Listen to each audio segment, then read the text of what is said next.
Hello everybody, good evening and welcome to Everything About Football. Today's subject's going to be about Pittville United, our local club. We play in the Cheltenham League and we'll take it from there really.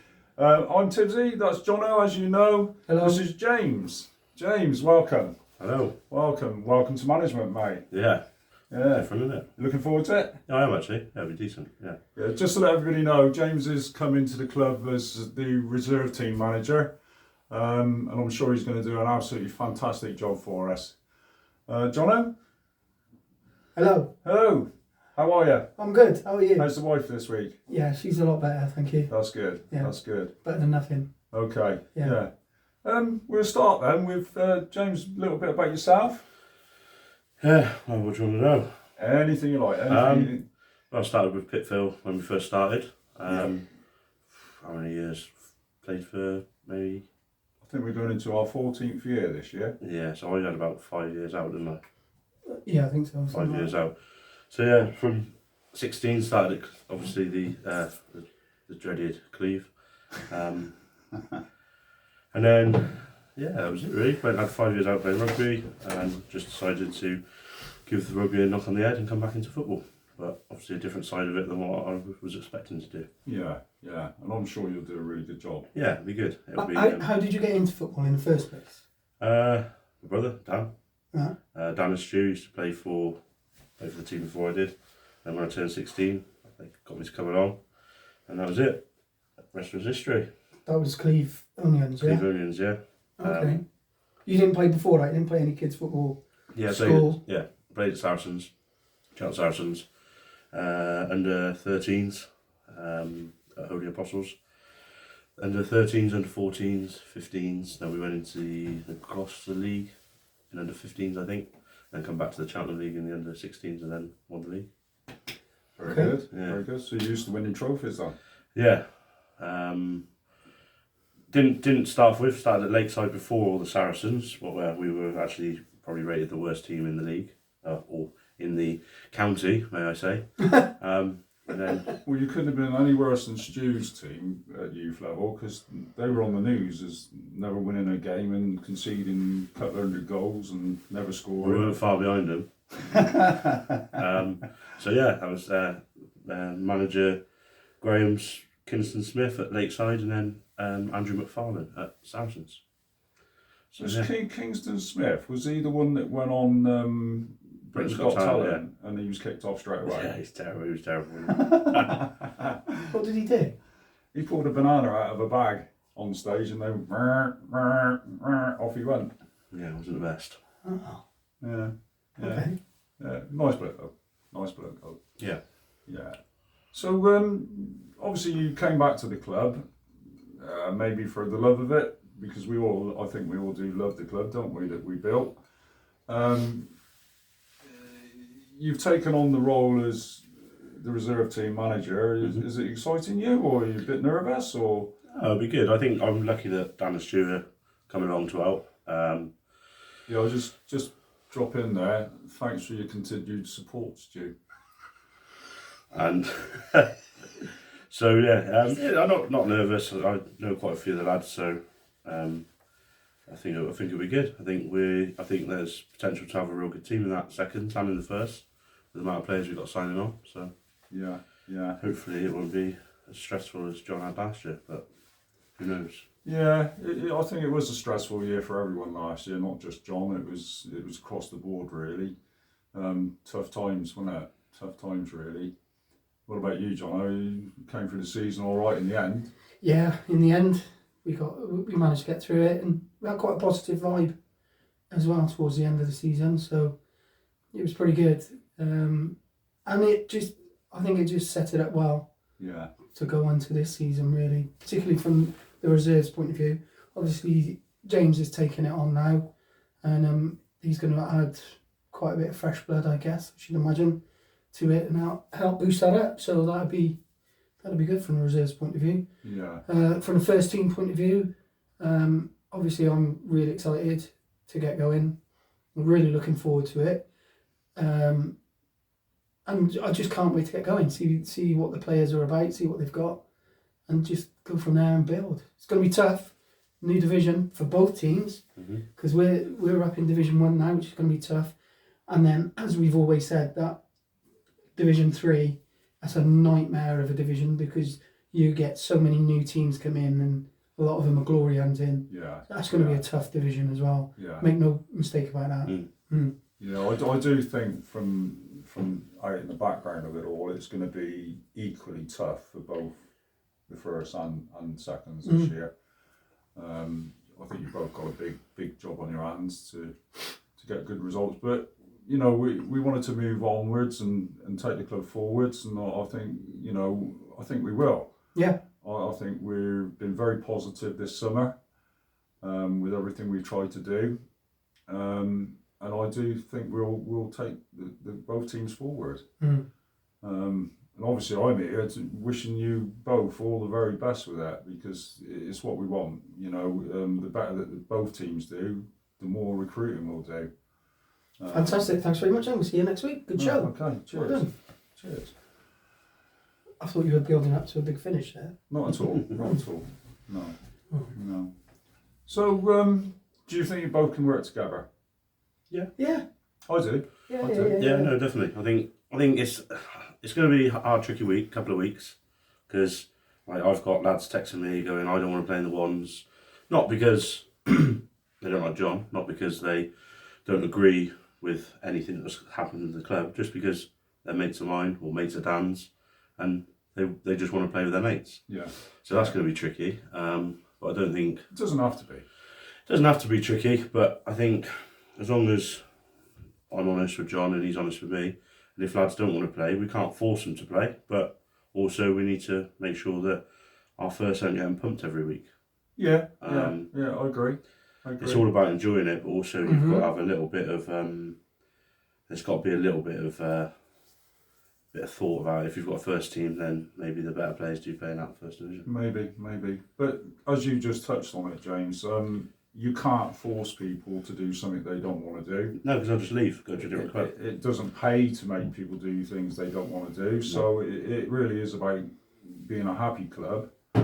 From my point of view, if I was in John's shoes, all I'd want to know come the start of the season is the lads that would like a go in the first. You know, and as long as you've got that list of names there that you know are keen to move up, anybody else that wants to play reserve team football, fair play to them. Yeah. Fair play to them. The thing is, though, is at this level, it's not like we're professional. And it's not like players come to football because they're getting a living out of it. They come to enjoy it.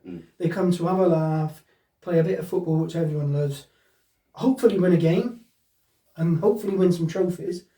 But at the end of the day, at this level, it's just about enjoying it. So it's not even winning trophies or anything like that. It's just competing, isn't it? Yeah. It's actually, like last year, I think we both agree. Sometimes the seconds last year, there were some games that they played well, and then the following week they just rolled over, and it'd be the same starting 11. Yeah. So it's just having that week in, week out battle, mental battle and physical battle with the other team, and trying to make it a bit of a game instead of just people turning up just to be pumped. Do you know what I mean? Or I know we didn't get pumped as much last year, but it's just trying to get that out of it, isn't it? Because you start losing players then, don't you? And people don't want to turn up on a Saturday and And when you look that's at the worst the thing. amount of players that we had signed on for last season, part of the reason that people didn't turn up was because of losing games, and sometimes they have to accept a bit of responsibility for losing those games as well. Yeah, definitely. Yeah. So, the just touching up on about being the reserve team manager last season, and touching on what you mentioned about making sure the first don't get thumped every week. I had several conversations with my staff, my backroom staff, so to speak, whereas they were like, we shouldn't be sending out. We need to strengthen here, and then I'm going, yeah, but they really need this player, or they really need that player, or they really need help up there. Send them up, or whatever. And I've had several discussions with my staff to say, I say staff, You know what I mean? Well, they are My really. team. They are. Do we go? Do we not go? Does he go? Does he not go? Let's support him. We're a club. We need to do everything we can to support. Yeah, but then we're not going to get the results that we want, and then we'll get judged on that. And these are all the things that you will have to discuss, and it is important that you do have a backroom behind you that will actually help you out. And you will have arguments, and you should have arguments as well, without a shadow of a doubt. When Tibbs was there, we've had so many flare-ups. Me and Tim do now as well. Yeah. But when it comes to kick-off time, they're behind the decision that you make because it should be your decision. Yeah, no, definitely, yeah. And that's brilliant. There's no point having somebody working alongside you who just agrees with you. No. It's nice to have a bit of a chat and a debate, if that's where we want to put it. But as an assistant, you accept that the manager makes the final decision. You know, that's just the way I always saw it. So no grudges held or nothing. We just get on with it, support what you guys intend on doing, and make sure it comes across to the players. But in the same token, you've also got to be open to listen as well. Absolutely, yeah. Because I think that's where me, Dan and Stu work quite well. Yeah. We've known each other a long time, three of us. Obviously Dan, 30 years. is it? But, yeah. Have you known him all your life? Yeah, sort of, Yeah. yeah. But we all get on. We very rarely fall out. Do you know what I mean? And we've all got the same. When we've spoke over the last week or so, everything we've spoke about has always been. We've all said the same thing, but just at different times. Like I think Stu's wanting to be involved but not involved. I think he hates the fact that he wants to be involved, but he wants to be involved. If that makes sense. Yeah, I know. Yeah, thanks for your continued support, Stu. And obviously Dan loves the club, doesn't he? So yeah, he does. Yeah. Whatever he does, his decisions are always with the club in mind. He's not the sort of person to upset the apple cart just to say something, is he? No. If he says something, it's because it's either right or he thinks it's right. It's because it comes from his heart. Yeah. Yeah. Even if he is just a plumber. Yeah. Even if he was just a plumber, yeah. Exactly. Bless him. Yeah. So I got a question for you, James. When I was managing, and you were playing, kettle's just boiled. Yeah, when I was managing and you were playing, and obviously you were in and around the team that I was running, my big thing is I used to say to players, look, as managers, we worry about this all bloody week, all right? And when you get to a pitch, you probably get 20 minutes to talk to players properly. Yeah.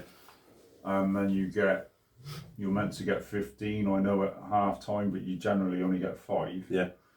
And a lot of the times, and I mean this in the right way, when I was talking, you'd quite often have something to chip in, and it was a regular thing where I'd say to you, Dan, shut up.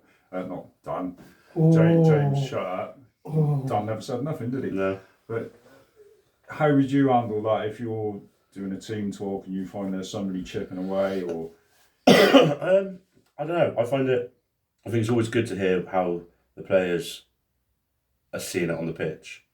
To start off with, then I think you always see it differently from the sideline, don't you?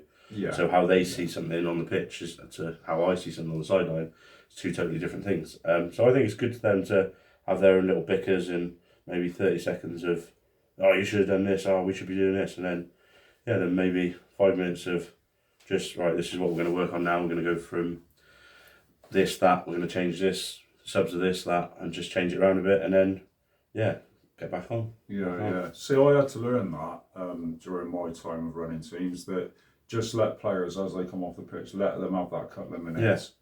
Yeah. And then, because sometimes if you listen, rather than worry about it or run, if you listen, you pick up stuff you've missed. So yeah, that was a big thing for me as a manager, was just let them have their chat for a couple of minutes, and that's your time then from then on in. Yeah. But also I think if you're talking on the pitch and it's organised on the pitch, when you come off there shouldn't be much to talk about. Exactly right.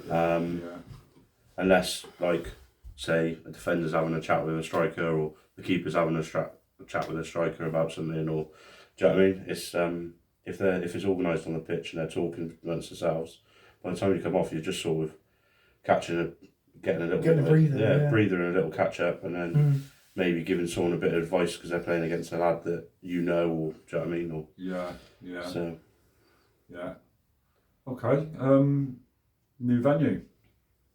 New season, new venue. New season, new venue. Yeah. What do you think? I think it's very optimistic, to be honest. Yeah. What we've got there, the facilities that are available now, and the facilities that will become available. Yeah. I think it's very positive from a club's point of view. It'd be nice to get two teams back onto one venue as well. Both of us have a central base then to go on and build and regain an identity, which I think the club's lacked. Yeah. Over the last few years. Yeah, that's a definite for me. Yeah. Well, venues changed in the last 5 years. Probably changed 3 or 4 times now. Yeah. You've got clubs still playing at the same venue they started out. Well, we've had a discussion several times that when we were growing up, you'd drive past the park and you'd know who was playing in there. You just have a look at the colours and that's so and so. Yeah, we know who that is. Yeah, that's so and so. Oh, we've got Pittville this week. We know where they play. Yeah, okay, yeah. And we're not the only ones. No, we're not the only ones that have had to flip and dive around different grounds. But a lot of that's come down to the local council, really. Facilities, keeping the facilities up together, because even what we called our home has deteriorated badly, hasn't it? Mm-hmm. So I think that's a lot of the reasons why that's happening. Yeah, and I'm not disappointed to be away from there. No. It's got potential to be decent. It has, yeah. The parking's shit, but other than that, I think it's got potential. Yeah. Changing rooms weren't great. You had to get changed pit side for a lot of times. Yeah. No showers either. That's first world problems because throughout COVID we got changed pit side anyway, didn't we? Yeah. When we were allowed to play. So, but it's just those little things in it that you just think. And the pitch itself, we had a lot of injuries from the pitch itself. Yeah. But where we are now, where we're going to, it's not used regular throughout the season. All right, they get to the school teams on there very occasionally, but it's not used a great deal, so it should be fresh. But there are 2 pitches, so we can swap and change if need be. Yeah. So it's all looking optimistic. Cleve themselves, particularly Paul Baker and Ollie, I will give them a name shout. They've been absolutely brilliant and really accommodating to us to this point, haven't they? And helped every single way that they can to try and get us on board and to meet us with what we're asking, but what they can offer as well. And it's been quite a mutual thing at the moment, and I think it's worked really well. I hope it will be working really well as well. It's been good in the meetings we've had with them, in that we're looking to accommodate them and they're looking to accommodate us. Well, it has to be we've got to work relationship together, and so far it's been a really good thing, hasn't it? Yeah. Did you go to that school? Yeah. What was it all like when you were there? No. Has it changed much? I don't know. I haven't been back. Of course. I think when I was there, they had the sports hall and everything. I think that was recently built when we were there. Sports hall was built in the 60s. There's a sports centre there, isn't there? Yeah. But in front of the sports centre, there's like a new bit, isn't there? The art gallery and all that crap. Yeah. So when I was there, it wasn't a bad picture if I remember rightly, but obviously played on a lot of pitches since then, so they want it the same, don't they? But I think it'd be good. I think it'll be it's like you say, it's a new start, isn't it? Hopefully we can sort of use that as our base now and just work from there. Mm-hmm. Yeah. The thing, the facilities did impress me. You know, they're good changing rooms. They're big as well, to be fair. They're big, yeah. But then so is the pitch. It's a blooming big pitch there. Yeah, glad I'm not playing now. Yeah, yeah, yeah. Do you think you'll be able to manage that with the players that that we're likely to sign? Yeah. Will it change your style of play? What would you say your style of play is? Cross your fingers and hope. Is that it? Yeah. No, I like a high energy passing game.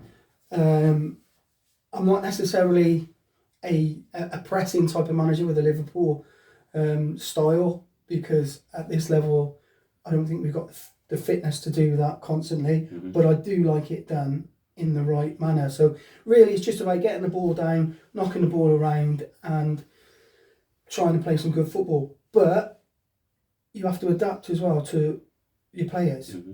And if you haven't got the players that can do that type of football, then I suppose you have to go a little bit more route one, for want of a better phrase, if that's what it needs. Yeah. But generally I like to try and get the ball down and knock it around and play football. You'll probably find it easier to knock the ball around in that Division 1 than you would in Div 3. Yeah, definitely. Yeah. And that's nothing on the players, that's just, I think you get a bit more time up there, don't you? It's a bit more like game plan than in Division 3 it is. There is a couple of teams in there was probably more 11 blokes just chasing the ball, isn't it?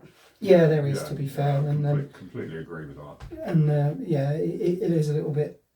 So with the size of the pitch, would you be tempted to play a long ball?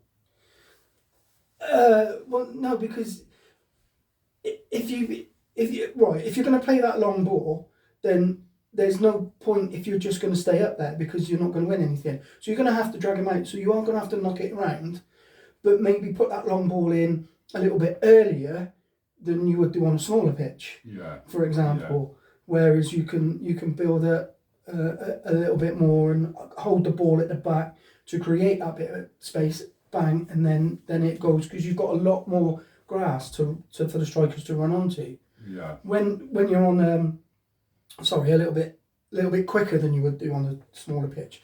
Where when you're on a smaller pitch, of course those spaces aren't there. That's right. So even if you do lump it in, chances are the keeper's going to come out, smother it, or there's not that space to get a foot race going with the front guys in their defence. So possibly not. No, maybe even the long ball will work a treat straight from the keeper if he's got a good kick. Bang, away it goes. Pin them back a little bit, and then you could start higher up. There's lots of ways you can go about with a bigger pitch. Yeah. Okay, well, just to let any players know. What might change his tactics? Just to let any players know, James is the reserve team manager, and we're just going to ask him what his tactics would be now. Well played. Well played.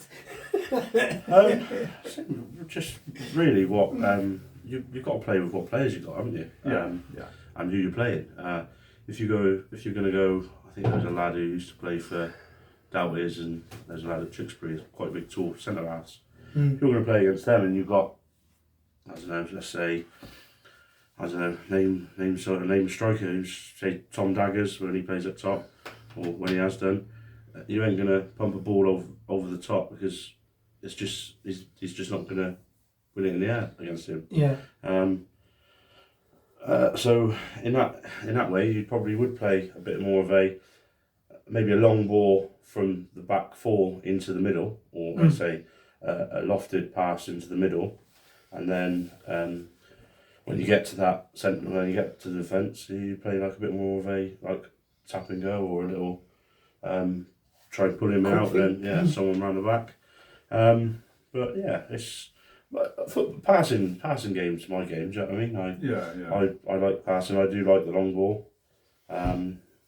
I do like the outside of the boot. I do like the little chip pass. But also, I don't think you can beat passing. It's when you're not running around the pitch, you've got to pass, haven't you? And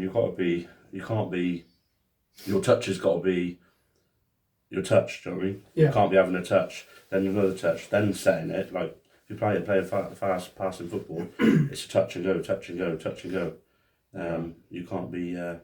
You can't be fucking about with it, can you? Absolutely. I think what my biggest thing would be though is off the ball for me, not on the ball, Yeah. but what we do off the ball. I'm a defender by trade. I grew up being a defender, and it's organisation.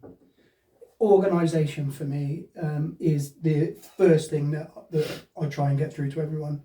So when we haven't got the ball, what's the organisation? Bang, where do we all need to be? What do we need to do? So on and so forth. That for me is key. Yeah. And then when we get the ball, is then allowing the players to have the freedom to go, progress, build, long ball, short ball, intricate passing, wide play, central play, whatever needs at that moment. But then as soon as they lose the ball, right, okay, well now we switch. Win it back, drop in, whatever the case may be. But it's that's the key for me. That's where I'm at. I think with the new pitch being that bit bigger, that gives you more option to choose how you're going to play it. Mm-hmm. Yeah. Throughout the game. Yeah. Throughout the game, yeah. But the big plus for me, I won't be playing on that big pitch. You couldn't play on a short pitch last year. I had a go. Against the Camden. I had a go. I fell over, couldn't get back up, but I had a go. And then you went in goal, didn't you? Yeah. Yeah, I did, yeah. I think we've explained this before. He went on as a sub to replace a striker, ran 10 yards, the ball was nowhere near him, he fell over, got up, panting, and then swapped with the goalkeeper. You made it sound like I got up quite easily. Well, you didn't. Exactly. You didn't. No. Yeah, we were all quite concerned actually. We were going to come on and just try and give you a lift, but you did actually make it back onto your feet. I've seen the White Tunnel as well. I did. It was there. So let me just say, for any of the lads that are going to be watching this from the club, we're going to a new pitch at Cleves School Sports Centre. The facilities are really, really good, and they've also given us an opportunity to use their gym, a fully equipped gym. We're told there's barely anybody in there, apart from around about 5 o'clock in the evening. Usually there's 2 or 3 apparently. So they're giving us really, really top rates for our members from the club to use it, and that'll be at any time. It's not like you'll have a set time to use it. It'll be whenever you want to call in. So I think that's a big plus as well. Providing they're open, of course. Yeah. Just saying. Yeah. Well, you can always just run around the block, can't you, and wait for them to open. We've just established that I can't do running. Okay. Okay then, we'll move on. Okay. We can follow that with the new base as well. We could follow on with a new base. What a new base we've got. Yeah. What base?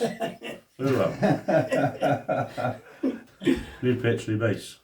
Yesterday we got our links sorted out with a new pub.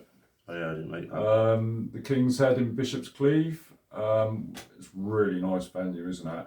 It's a really nice venue for both indoors and outdoors. If the weather's good, we've got lots of seating outside, good parking. And if the weather's bad, you've still got seating outside as well, though, and good parking still. Yeah. So You'll be sat alone. You'll be sat there all on your own. Okay. Okay. All the players that we hope will come back with us will be in a marquee. A very posh marquee as well. Okay, but yeah, we've created a link with them, and they're very keen to have us there, which is great news. We'll be relying on the players to make sure that they do come back for a drink after the game, even if it's just a glass of lemonade, lads. It's a really good venue. It's a good chance for us all to have a quick 10-15 minute chat together about what's happened in the games, and the benefit for us will be is that they've got really nice hall there for any functions that we want to do, and literally they're offering us an open book on exactly what we want to do, and it'll be a great place for the presentation night at the end of the season. So the player support is going to be massive on that one. Where was that again, Paul? Which pub was that? The King's Head in Bishop's Cleeve. Thank you very much. And Tim. Yeah, well done to me. Yeah, kudos to Tim actually for pulling that one off. Yeah. He's done well with that. Set it all up, and now it's over to Charlie. Always over to Charlie. Always over to Charlie. Always over to Charlie. I bet he's got an headache every night, hasn't he? Why? Well, he worries about everything all the time, doesn't Bless him. he? Eh? I think he liked my picture. I loved your picture. Yeah. Yeah. I wasn't sure which one was you. I'm middle on one. the right. Oh, was it? Can I just Yeah, ask, Mark's on the left. why did you have your eyes closed? I didn't. Looked like, oh, you must have been looking down then. Yeah, I was looking down. But yeah, that was one of mine and Mark Cowley's favourite photos. Perfect. Okay, so ambition, John, for the season? I want to fly a plane. Okay, James? Make it through the end of the week. The first week. Yeah. No, I just no. I just want to compete this year. Compete every week. See where we end up. Yeah. And get some new lads in. Get some good football being played. Get the lads back enjoying it. And that's it really. Good. No. Good. Yeah, I completely agree with that. Yeah. Jono? Pretty much the same, really. Got a bit of consolidating to do and setting up with who's playing where and what. Obviously, from discussions that James have had, there's a number of the current first team looking to go and step down to the reserve. So I've got a few holes to fill. So at this stage, I would put consolidate, just a strong mid-table finish. But I am looking to recruit to push. Yeah. Over the summer, so by the time the season starts, I'm hoping to have a team that can certainly compete. Yeah. I'm not going to say we're going to win the division because that's a tough division, Division 1. But if we could get into the playoffs in the first season where we're having to rebuild, I'd snap your hand off at that. I think that'd be a really, really top achievement. But a sensible target, I think, for me would be just to consolidate mid-table to grow. Yeah. Mm-hmm. Absolutely. Mm-hmm. Yeah. Because everything's new, with having new venues, both pitch-wise and a base to go to. As you said, we've got to look to bring in some new players. So I don't think the expectancy level from the committee's point of view can be any higher than that, really. You know, if we can both get a decent place in the tables, I think we'll all be happy with that. Yeah. So that's the way I would look at it. It's difficult until you actually get there and get. What time you got to get away, mate? No, nothing. I Sure. was just fidgeting. Okay, mate. That's the fifth time. It's difficult because I'm going to be new to the players are going to be new to me, they're going to be new to James as well. Yeah, they know James, but it's a bit different when he's telling them what to do. Yeah. That's a different thing. So on paper we can sit down and go, yeah, this is it, this is where we want to finish, this is what we want to do. And you have to have those objectives, you have to have them goals, but it's not until you actually start going and get underway that you have not an instant idea, but you get a fair reflection of whether or not those targets are achievable or hard work. And so I think we're in the Cheltenham League for every club, especially going into a new division, and they've just reshaped the whole league.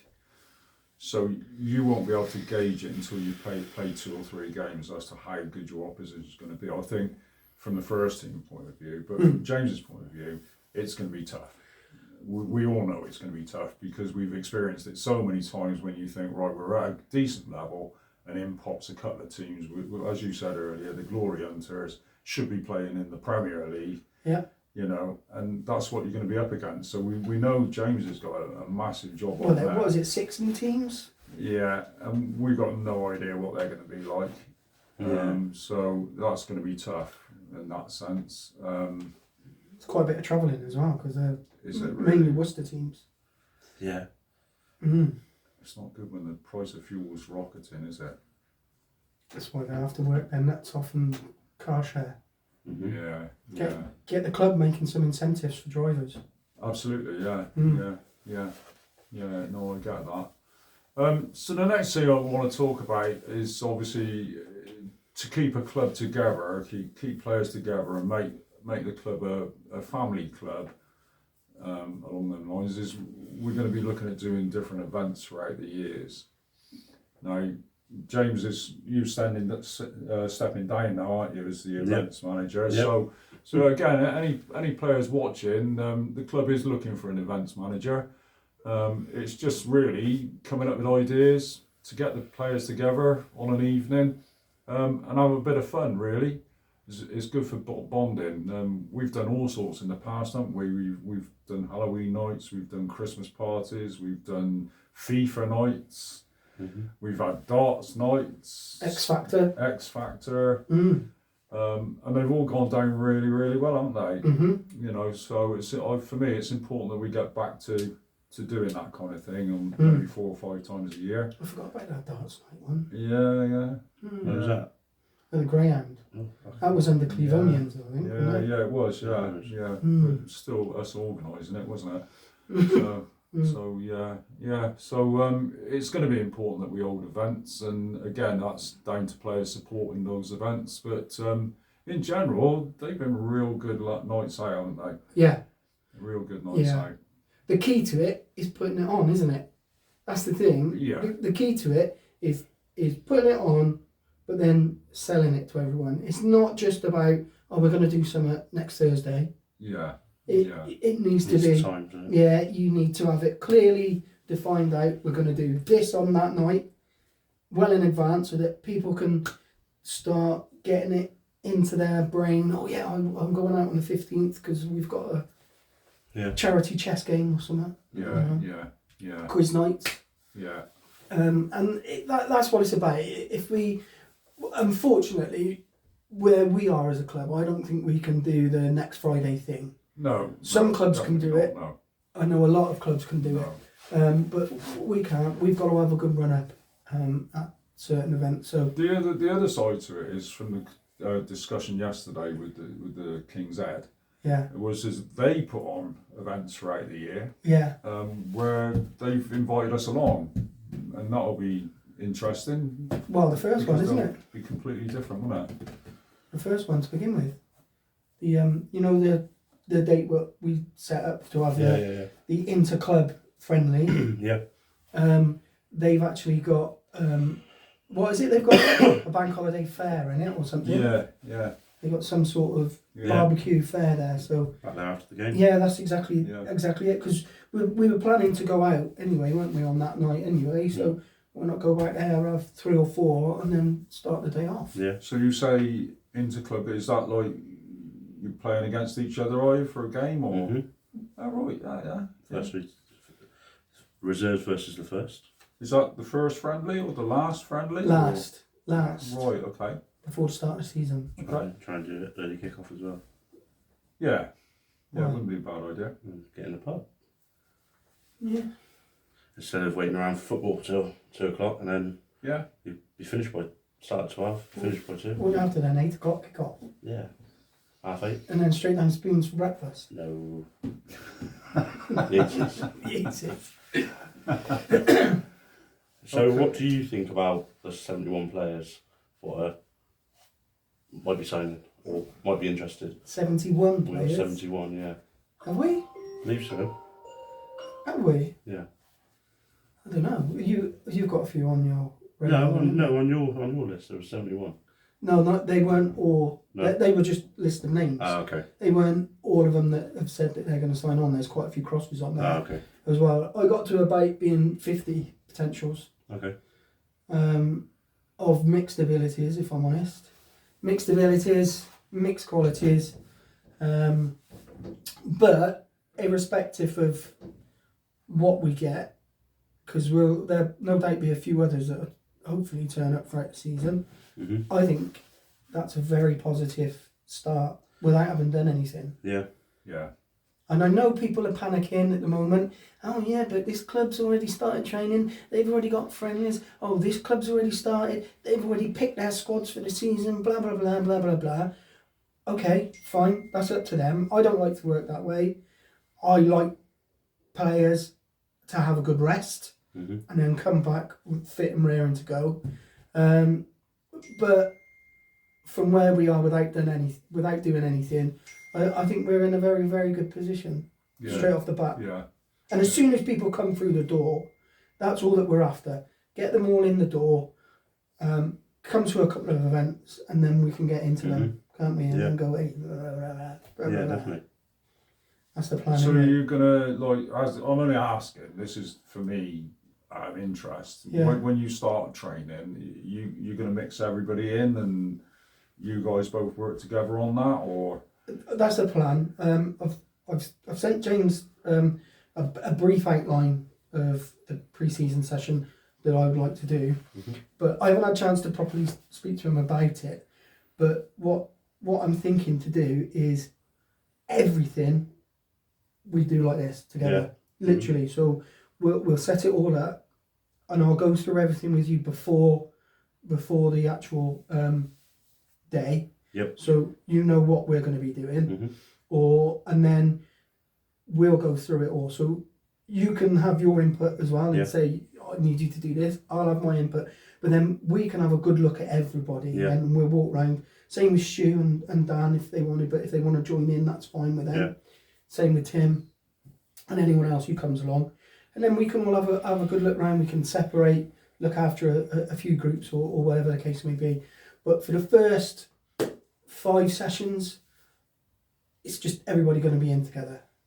okay. Everyone in together, and then we can discuss. He looks good. I think I might like him, or blah blah blah blah blah as we go. Yeah. But I'm hoping to do every single session with you right there. Yeah. All right, and get definitely. your input into it as well. Yeah, definitely. Because your job's going to be just as important. I think James's job's more important. Could argue that. I really do. Yeah. Yeah. Without a shadow of a doubt. So that's what my plan is. And then once we then get our squad sorted and side sorted, even when we get to have the dark night training, I would still like 15-20 minutes or so with everyone together doing a little bit of ball work before we separate, so that you can do specific stuff for your team, And then maybe come back again together for like a game at the end or something. Yeah, maybe. Or mix the sides up for a couple of smaller games so that people get more touches. Either way, but that's what I would like to do. Because I don't know about you, I do think it's still important to work on specifics for your specific team as well. Yeah, I think we do need to try and play the same football though, if that makes sense, to a degree. Yes. Because it's, like, to be fair, the way the ones played last year, they played some good football passing wise, and I think if we could keep that, or not keep it completely, but if we can, Running through the club. yeah, for then lads who are going up or lads who are coming down, there's still that. This is how we play. That's how it is. But then that comes down to the training sessions, doesn't it? Yeah. And what we do during the training sessions, even if it's in that warm up, the warm ups can be like game related, so that we're all still in it together, and there's clever ways to do it so that it still comes across as positional or patterns of play or whatever, that you think that would work for us in games. So subconsciously they're picking that up before they then go off to do specific stuff. It's not always simple to play the same way for a team, because divisions and the quality of opposition differ. And so sometimes you have to go with a different approach. Sometimes, like you've said, you get a little bit more time the higher up the divisions you go, so you can play a little bit more of expansive football. Whereas when you go down into the darker waters, it's a little bit more in your face, it's a little bit more tight, a little bit more physical, and sometimes you've got to get that ball out quick. So to put your thing on the table and go, no, we're going to play the same football throughout, it's really difficult because sometimes you have to adapt, don't you? Yeah. Because from my point of view, I'd set up the session with that. You'll probably come to me and go, no, that's not going to work for us. Yeah, definitely. And you do need to have your input into it as well, and I think you should as well. If you think that, hang on a minute, we can mirror how the first team are doing, then great. Why not? But I wouldn't bind yourself. Well, if that's your problem, is if you did that and you insisted that both teams played exactly the same way, and as an example, let's just say the first are getting results, the reserves are not, that's unfair on James. Absolutely, he needs to be able to adapt. Yeah. So that's just the way I see that. Okay, well, we'll round up the bit about Pittville then by just letting all the players know that, you know, it is a fresh start at the club. I'll give you a rundown on the list of committee members. I'm personally the president at the moment. Stewie has become the vice president. Charlie is now the chairman, with Dan Pedrucci as his vice. I'm looking after the treasury for this year, and we've got Nathan has come on board, doing the internet connections, social media, and we've got Timmy who's doing the recruiting and looking at sponsorship. So I hope that clears up for anybody who's asking questions as to what's going on at the club. John's obviously going to be the first team manager. Hello. With Timmy helping alongside him. James, the reserve team manager, and he's going to have Stewie and Dan giving him a hand with that. And thank you for your continued support, Stu. Okay. So I hope that's cleared it all up for anyone who's questioning what's happening with the club. I'm looking forward to the season. I'm actually really excited to see how it develops. Right across the board. I'm here today to say that to both managers, I'm here to give you my support whenever you need it. If, as an example, James, if you find you're stuck on your own one weekend and I'm not working, then just give me a call and I'll be along to stand on the touchline with you. You're more than happy. Okay, you happy with everything that's been said about the club? Pretty much. Yeah. I am. I know there's going to be some uncertainty. I get that because it's a big change right across the board. So we just need to reassure people that the club's still going, we're thriving, but we are ambitious as well.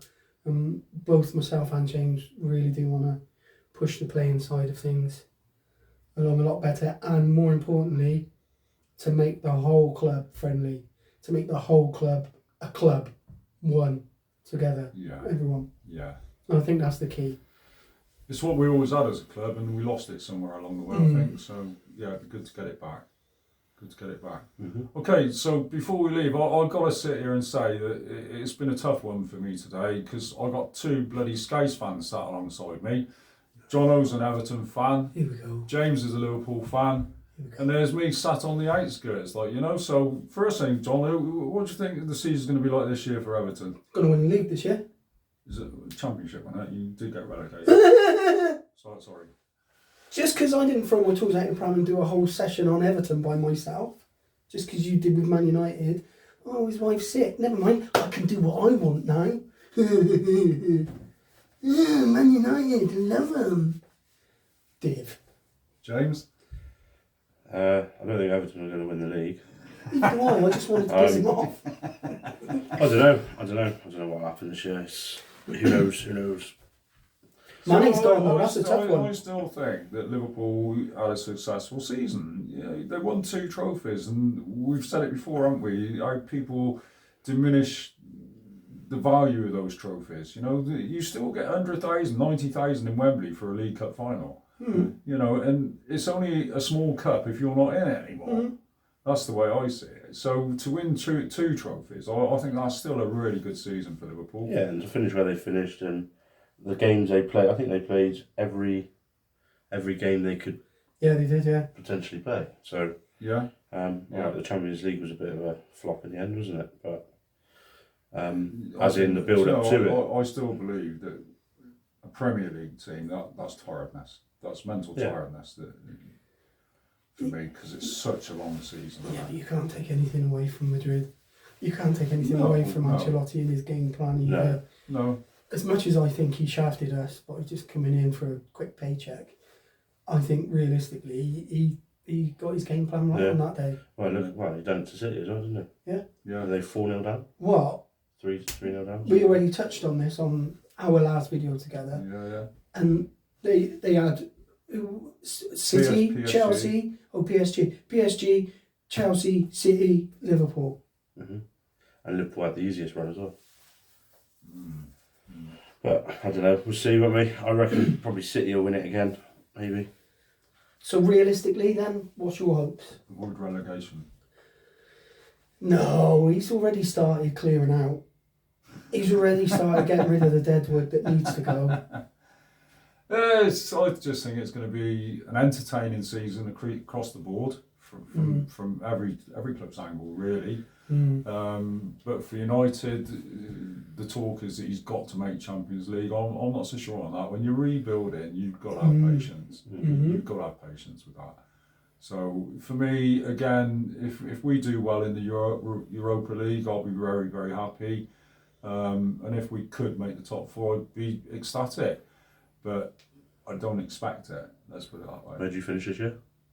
5th. Did you really? Yeah, that's not bad, is it, when they had such a poor season? Or what looked like a poor season. What everybody says was a poor season, and they still finished 5th. Yeah. Glory hunters, isn't it? That's right. Glory hunters.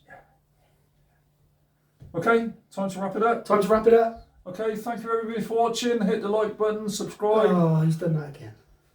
You hate me doing that, don't you? Yeah. Please love me. Please. Carry on. See you all later. Thanks, James. Ta-da.